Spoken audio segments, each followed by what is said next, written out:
There is a narrow corridor of water between the coast of East Africa and the southern tip of the Arabian Peninsula.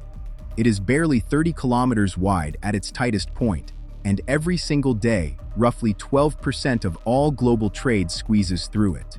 Oil tankers, container ships, military vessels, all of them funneling through a passage that most people couldn't find on a map. Now imagine that a single nation, one that technically doesn't even exist according to the United Nations, suddenly holds the keys to that corridor. Imagine that the world's most advanced military powers are quietly racing to plant their flags on its soil. Imagine that the control of this tiny, unrecognized territory could determine the future of Red Sea security, reshape alliances across two continents, and potentially shatter the longest-standing peace treaty in the modern Middle East. That territory is Somaliland. And what is unfolding there right now is not a distant geopolitical footnote. It is the opening move in what could become the most consequential power struggle of the next decade. This is the story of how a breakaway republic, one that declared independence over 30 years ago and has never been recognized by the United Nations, suddenly found itself at the center of a collision between Israel, Egypt, Ethiopia, the United States, the United Arab Emirates, and China. It is a story about ports and runways, stealth fighters and drone nests, water rights and maritime choke points. And beneath all of it, a question that nobody in power wants to answer honestly. Is Somaliland being liberated, or is it being turned into a launchpad for someone else's war? The answer depends on who you ask. But the facts on the ground are moving faster than the diplomacy, and by the time the world catches up, the concrete will already be dry. If you enjoy deep dives into massive engineering projects, future technology, and the geopolitical forces shaping our world, subscribe to NextBlueprint, like this video, and drop a comment telling us where you think this is heading. We have a lot to unpack. To understand why Somaliland just became the most fought-over piece of real estate in Africa, you need to understand a single geographic feature, the Bab El Mandeb Strait. In Arabic, the name translates to Gate of Tears, and it has earned that title across centuries of maritime history. This narrow choke point connects the Red Sea to the Gulf of Aden and, by extension, to the Indian Ocean. Every barrel of oil moving from the Persian Gulf to Europe passes through it. Every container ship transiting the Suez Canal must first navigate it. It is, by almost any strategic measure, one of the 3 or 4 most critical maritime passages on the planet, rivaling the Strait of Hormuz and the Strait of Malacca. And Somaliland's coastline runs directly along its southern edge. The port city of Berbera sits just over 200 kilometers from the strait's narrowest point. That proximity alone would make the territory valuable. But what makes it extraordinary is the combination of geography, timing, and desperation. The existing military hub in the region, Djibouti, has become impossibly crowded. The United States operates Camp Lemonnier there, its largest permanent military base in Africa. France maintains a significant garrison, Japan has a facility, Italy has a presence, and then there is China, which in 2017 opened its first-ever overseas military base just a few kilometers from the American one. The proximity is not comfortable.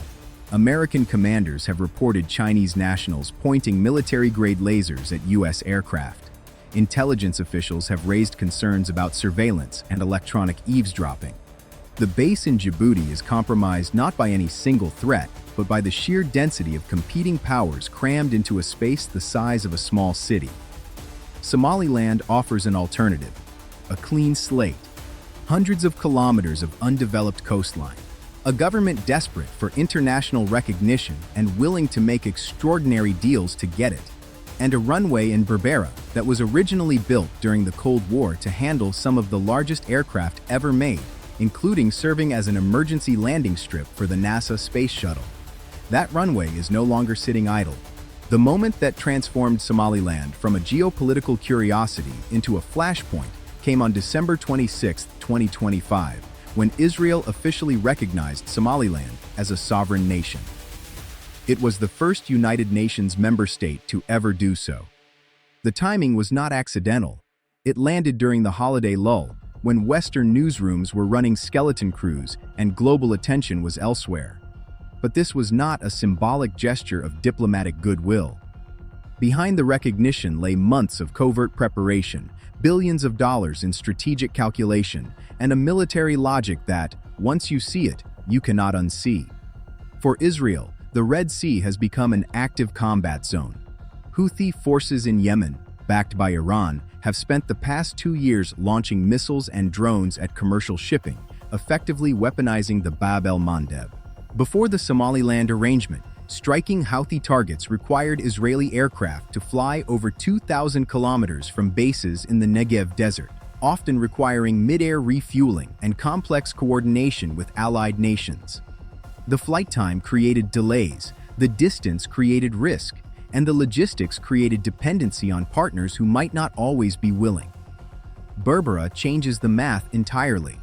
From Berbera, an Israeli F-35I Adir, the customized stealth variant that Israel operates, can reach Houthi launch sites in Yemen in roughly 20 minutes. No mid-air refueling, no complex overflight permissions, no delay between intelligence confirmation and strike execution. In military planning, that kind of reduction in response time doesn't just improve capability. It fundamentally alters the strategic equation. Israel goes from being a distant power-projecting force across an enormous gap to a permanent presence at the doorstep of its most active threat. And the infrastructure to support that presence, according to satellite imagery and intelligence assessments that have surfaced in recent months, is not theoretical. It is built. If that shift in military capability surprised you, hit like, because it gets far more complex from here. Reports analyzed from high-resolution satellite imagery paint a picture of a facility that goes far beyond a simple airstrip renovation. The old Soviet-era runway in Berbera has been extended and reinforced to handle fifth-generation fighter operations. But what sits beneath and around that runway is what has sent shockwaves through regional intelligence agencies. Multiple underground bunkers, estimated at 12 or more hardened structures, have been completed. These are not storage sheds. They are fortified subterranean facilities designed to withstand direct hits from ballistic missiles and heavy bunker-busting munitions. Their purpose, based on their dimensions and construction patterns, aligns with missile storage, command and control centers, and possibly electronic warfare installations. Adjacent to the airfield, expanded hangars have been configured to house unmanned aerial systems. Analysts have identified structures consistent with the operational requirements of the Hermes 900 and Heron TP drones, two of Israel's most advanced long-endurance surveillance and strike platforms. These systems can loiter over the Bab El Mandeb for hours, providing continuous coverage of every vessel entering or exiting the Red Sea. The implications are staggering. This is not a listening post. This is a full-spectrum military hub capable of air superiority operations, maritime surveillance, electronic warfare, and rapid strike missions across the Horn of Africa and the Arabian Peninsula. And there is a naval component as well. Intelligence reports describe a dedicated military dock carved into the Gulf of Aden coastline near Berbera, separate from the commercial port operated by Dubai's DP World. This discrete naval facility would allow Israeli Sa'ar-6 corvettes, equipped with the naval variant of the Iron Dome, called Sea Dome, to dock, resupply, and operate without commercial port scrutiny. The construction of this entire complex reportedly took years and was concealed behind a wave of Israeli consultants entering Somaliland on passports listing their occupations as agricultural advisors and solar energy experts. According to multiple regional intelligence assessments, the United Arab Emirates served as the financial and logistical intermediary, funneling resources through its existing infrastructure investments in Berbera to provide cover for the military construction. The diplomatic recognition in December 2025 was not the beginning. It was the reveal. But Israel's move did not occur in a vacuum, and the reaction from the region has been swift, fierce, and laden with its own military escalation. No country responded more aggressively than Egypt.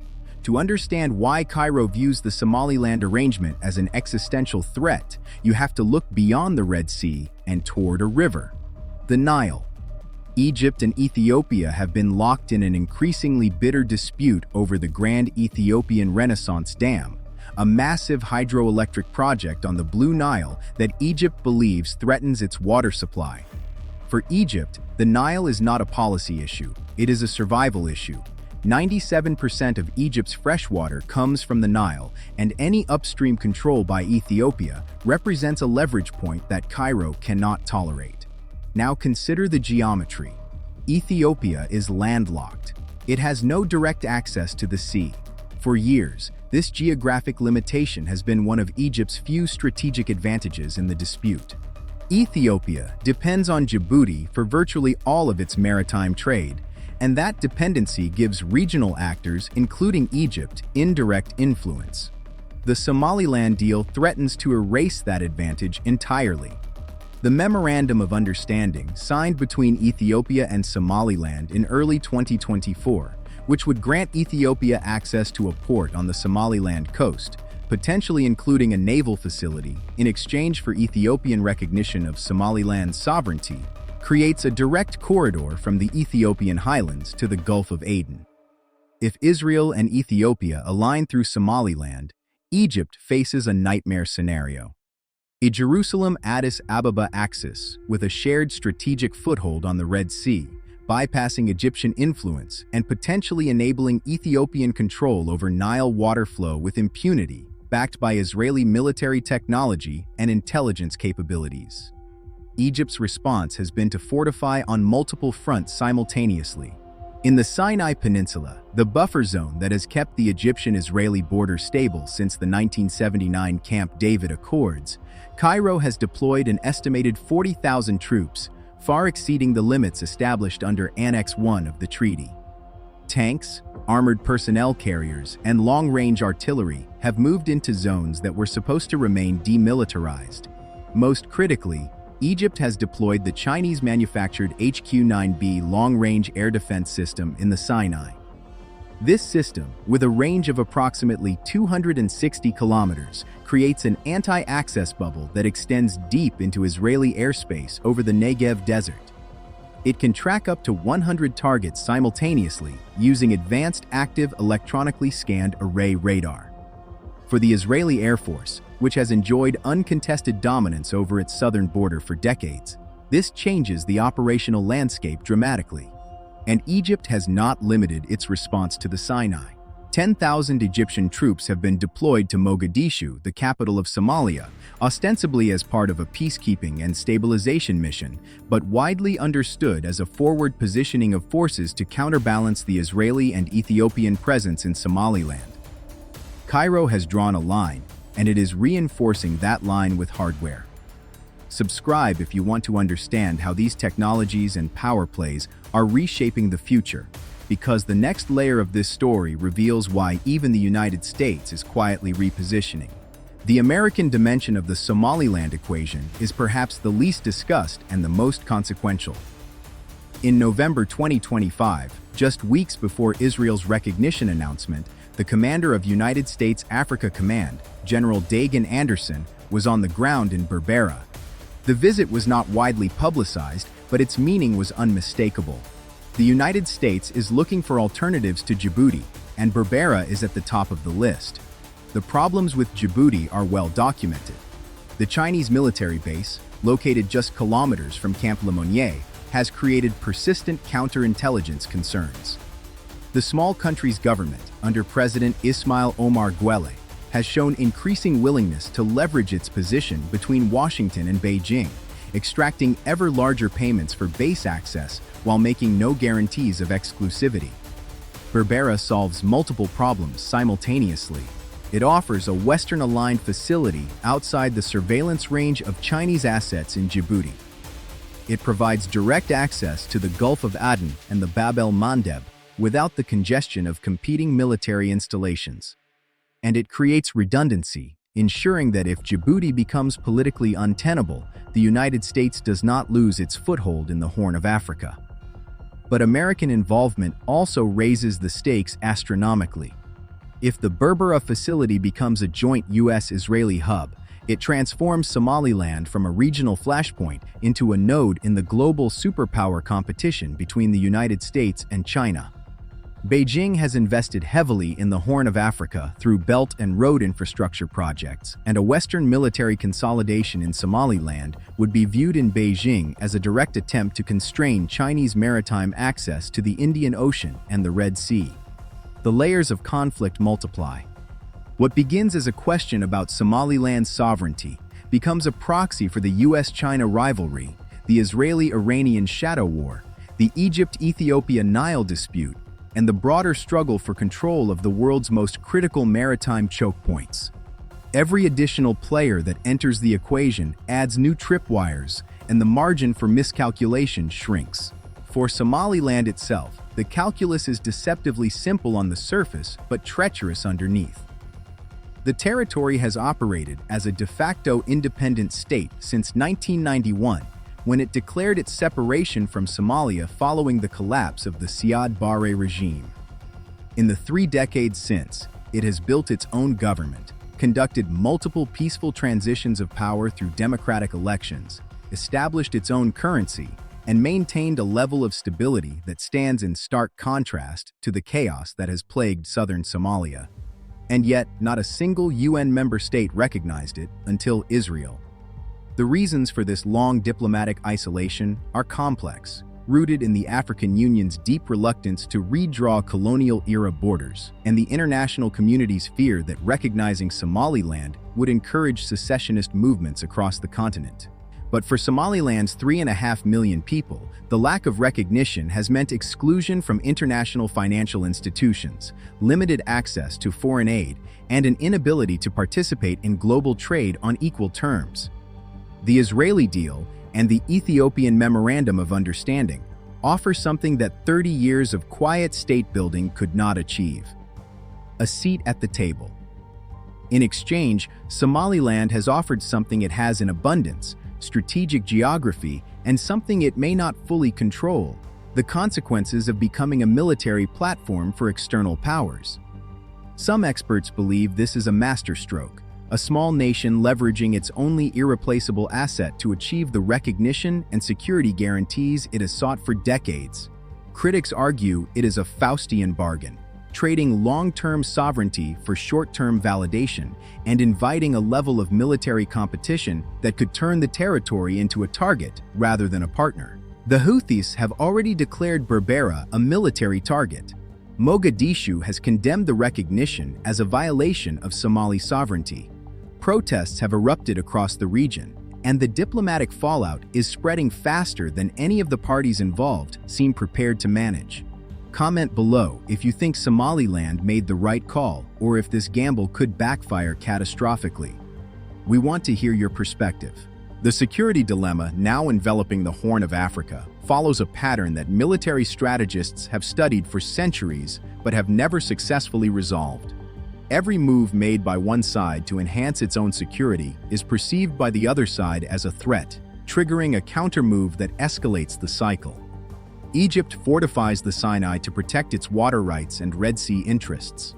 Israel sees the buildup as a threat to its southern border and accelerates its Berbera operations.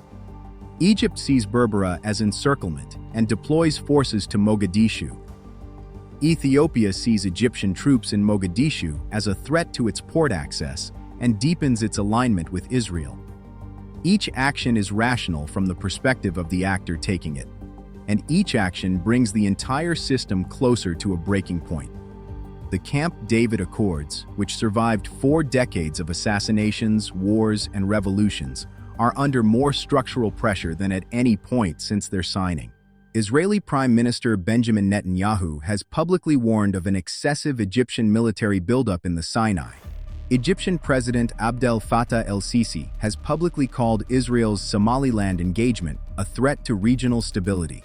Despite a $35 billion gas deal signed between the two countries in late 2025, economic interdependence is proving to be a weak restraint against the gravitational pull of military insecurity. The technology arrayed on both sides only amplifies the danger. Egypt's HQ-9B air defense systems versus Israel's F-35I stealth fighters. Egyptian Akinci drones capable of carrying cruise missiles versus Israeli Sa'ar-6 corvettes equipped with Sea Dome interceptors.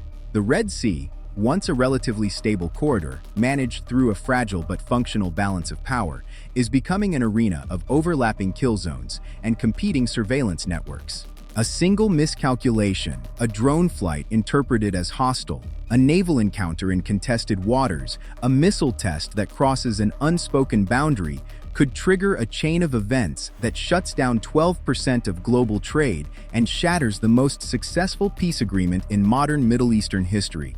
Now look ahead, not months, but years. Imagine it is 2035. If the current trajectory holds, the Horn of Africa will look nothing like it does today. Somaliland, whether formally recognized by the broader international community or not, will function as a permanent forward operating hub for Western and Israeli military power. Berbera will rival Djibouti as the most important military installation in East Africa, possibly surpassing it. Ethiopia will have its long-sought access to the sea, fundamentally altering the power balance with Egypt and reducing Cairo's leverage in the Nile dispute to a shadow of what it once was. Egypt, in response, will have completed a military transformation of the Sinai that renders the Camp David framework unrecognizable, replacing a demilitarized buffer with a fortified frontier bristling with advanced air defense systems and rapid response forces. The Red Sea will no longer be a shared corridor. It will be a contested space, monitored by competing drone fleets, patrolled by rival naval forces, and threaded with invisible electronic warfare boundaries. And Somaliland itself will face the question that every small nation hosting foreign military power eventually confronts. At what point does the protector become the occupier? At what point does the base that was supposed to guarantee sovereignty become the reason sovereignty no longer matters? Some experts believe that Somaliland's strategic value will ensure its prosperity and eventual full international recognition, that the presence of powerful allies will deter aggression and attract investment. Others warn that history is littered with small territories that became strategic prizes for great powers and paid the price when those powers' interests shifted. Diego Garcia, Okinawa. Djibouti itself, where the government has become dependent on base rental payments that give it little room to maneuver independently. The technology being deployed in this region, the stealth aircraft, the long-range missile defense, the autonomous surveillance drones, the underground command bunkers, represent some of the most advanced military engineering on the planet. And it is all converging on a stretch of coastline in one of the poorest regions of the world. The contrast is jarring. The consequences are unpredictable. And the window for diplomatic resolution is narrowing with every underground bunker that is sealed, every air defense battery that is activated, and every troop deployment that crosses a previously respected boundary. What is happening in Somaliland is not a regional story. It is a preview of how the 21st century will handle the collision between strategic geography, advanced military technology, and the desperate ambitions of nations fighting for survival. The Gate of Tears has earned its name before. It may be about to earn it again. If you want more stories about the technologies and forces shaping our future, subscribe to NextBlueprint, like the video, and share your thoughts in the comments. The world is changing faster than most people realize, and understanding these shifts is not optional. It is essential.